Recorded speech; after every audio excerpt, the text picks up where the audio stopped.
Cez naše dobrovoľnícke centrum Spletýnia smeruje mnoho humanitárnej pomoci priamo pre ukrajinské nemocnice, rehabilitačné centrá, strediska pre vnútorných presídlencov, prípadne aj priamo obrancom do ťažkých frontových línií.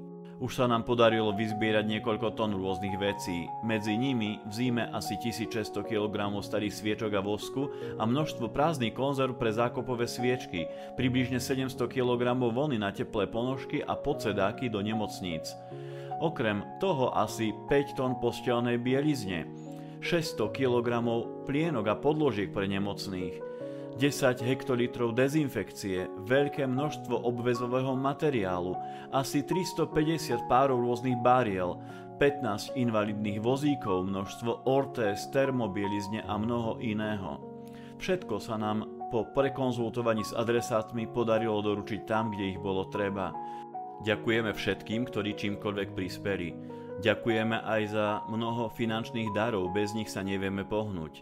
Zbierame rôzne potrebné veci podľa aktualizovaného zoznamu po celom Slovensku. Kvôli doprave vyzbieraných vecí je najlepšie komunikovať s nami na uvedenej mailovej adrese.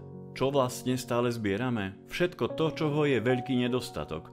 Vojna je čiernou dierou humanitárnej pomoci, všetko pohltí a nikdy nie je dosť. Ale každá barla, každá plienka, každá obliečka pomôže niekomu konkrétnemu a o to nám ide. Pomôcť ľuďom, ktorí pomoc naozaj potrebujú. Ľahostajnosť je opakom lásky, preto neostaňme nevšímaví na potreby núdznych, najmä zranených v tejto odpornej vojne. Ukážme svetu, že spolu sme silní.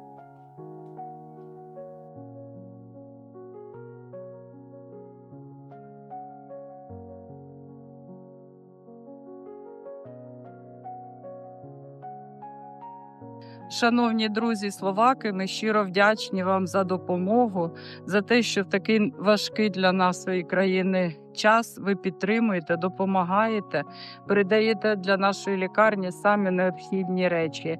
Дякуємо. Дякуємо команді Сплетіння зі Словаччини і всім небайдужим, всім, хто допомагає і долучається до допомоги прифронтовим шпиталям. Дякуємо вам, люди. Дякуємо.